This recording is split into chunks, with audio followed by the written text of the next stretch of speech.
We begin with the premise that lenses serve as objective auditors of the events transpiring before them. As we shift our focus to the south lawn of the White House, we are not merely observing a routine press briefing. We are witnessing the public disclosure of a highly leveraged architectural asset. The current administration has determined that the structural portfolio of the executive branch requires a substantial physical dividend, and the president has taken the podium to explain the underlying math of the construction before us.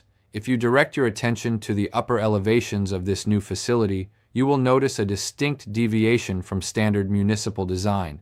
The roof is entirely flat. This is not an aesthetic oversight. It is an engineered, load-bearing surface constructed with heavily reinforced steel. Its primary function is to serve as an operational platform for military oversight and to provide an unencumbered capacity for drone logistics. The mechanical overhead, the HVAC systems, the complex network of internal piping has been deliberately internalized. Placing critical air quality and temperature controls on an exposed exterior would be the equivalent of a regional bank leaving its vault combination taped to the front door. It introduces unnecessary volatility. By housing these systems within the impenetrable casing of the structure itself, the building mitigates external risk factors and ensures the climate controls remain structurally sound.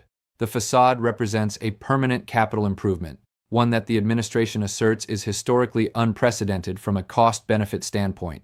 When assessing the material expenditures, we are directed to consider the sheer density of the barrier. We are examining specialized glass, roughly 4 inches thick, engineered to absorb kinetic impact with zero structural degradation. It is a transparent shield backed by a heavily audited ledger of concrete and steel, further anchored by titanium.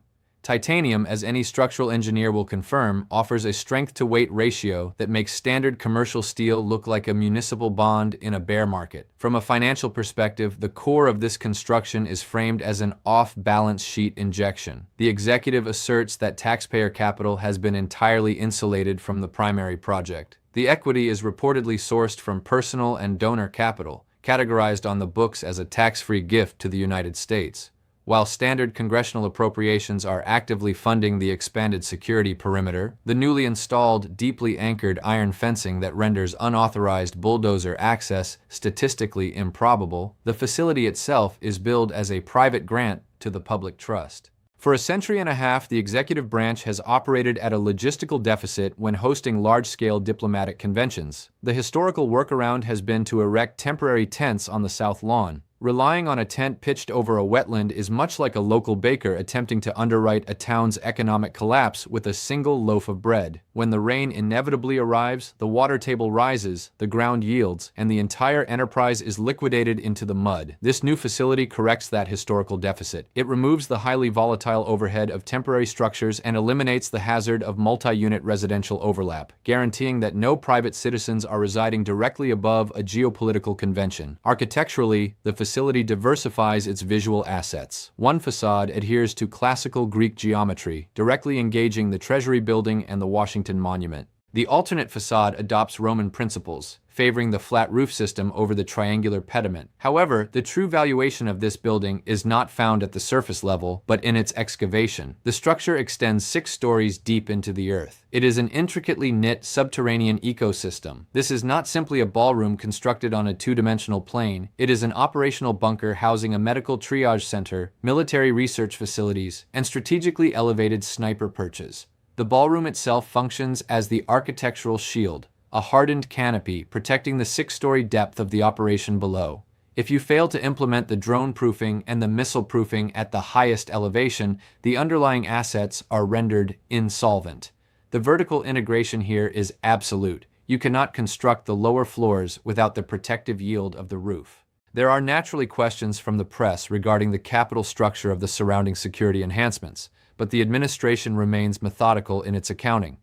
Congress is allocating funds to upgrade the surrounding environment, reinforcing an area that represents a highly sacred piece of national real estate. The primary capital expenditure for the building, however, remains privately backed. This is a facility designed with an exceptionally long-term maturity date.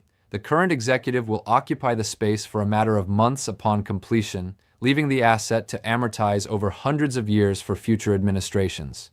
It is a permanent structural hedge against the vulnerabilities of a residence originally commissioned in 1792. The executive then pivoted from architectural ledgers to geopolitical risk management. He addressed the ongoing situation with Iran, treating the regime not merely as an ideological adversary, but as an over-leveraged regional monopoly, aggressively attempting to acquire an unregulated nuclear asset. He confirmed that a massive kinetic transaction, a coordinated military strike utilizing fully loaded naval assets, was authorized and stood mere minutes from execution. The order was placed, the transaction was pending, until regional stakeholders brokered a last-minute pause to explore a renegotiation. He noted the extreme inefficiency of domestic political opposition attempting to freeze his negotiating capital mid-trade. When an administration is systematically liquidating a hostile nation's leverage, public requests from domestic lawmakers to halt the process only serve to underwrite the opponent's volatility. The underlying math is absolute. An Iranian nuclear asset results in an immediate catastrophic devaluation of the entire Middle Eastern market, triggering a regional collapse that no diplomatic bailout could ever rectify. Addressing the Caribbean sector, the president categorized the Cuban government as effectively insolvent. It is a failed state apparatus currently unable to generate the basic utility infrastructure required to keep the lights on or feed its population. Acknowledging the high political yield of the Cuban-American demographic in Florida, the administration signaled a willingness to intervene and restructure the island's operational deficit, maintaining that the current regime's balance sheet is entirely beyond repair. The audit of political capital continued with an assessment of Representative Thomas Massie. The executive evaluated Massie's legislative voting record and promptly classified him as a toxic asset within the party's portfolio, citing his consistent failure to underwrite border security and standard social policies. This critique transitioned smoothly into a broader quarterly report on border management. The administration asserts that unauthorized entries have been effectively zeroed out over the past 11 months. By contrast, the executive highlighted the massive liability imported during previous cycles, characterizing the influx of undocumented individuals and transnational criminal elements as a gross managerial failure. The current vice president was specifically cited for defaulting on her oversight obligations, having allegedly never initiated contact with the essential border enforcement agencies or conducted a physical audit of the boundary lines. In a slight departure from standard fiscal policy, the president provided an assessment of the nation's social capital, specifically its religious metrics. The administration treats widespread theological adherence as a stabilizing structural asset.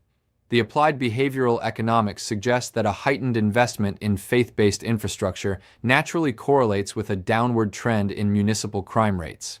The executive reported a bullish trajectory in religious attendance, presenting the resurgence in church participation as a leading indicator of the nation's broader systemic recovery. Finally, returning to the physical inventory of the capital, the executive addressed the inexplicable public resistance to his infrastructural audits. He pointed out the sheer inefficiency of the pre-existing environment, noting that prior to his intervention, the municipal water fountains were entirely non-operational, a basic failure of utility management. He then highlighted the most glaring example of prior administrative waste, the reflecting pool situated between the Lincoln and Washington monuments. Previous executives reportedly allocated upwards of $100 to $200 million to this specific project, resulting in a fundamentally compromised asset that literally failed to retain water. It was a massive capital expenditure yielding entirely negative returns. The current administration has subsequently acquired this distressed asset, restructuring the repair at a fraction of the historical cost. Through the application of updated waterproofing and methodical hand-painted finishes, the pool is scheduled to resume its reflective yield just prior to the close of the second fiscal quarter. As the press conference concluded against the backdrop of the active East Wing construction, the overarching thesis remained clear. Whether restructuring a geopolitical treaty or balancing the ledger on a municipal water feature, the administration views the management of the state as an exercise in aggressive, unsentimental accounting. If you require further audits of the geopolitical balance sheet, I suggest you invest a click into the subscribe button below. The markets of global absurdity never truly close, and we will be here to read the ledger.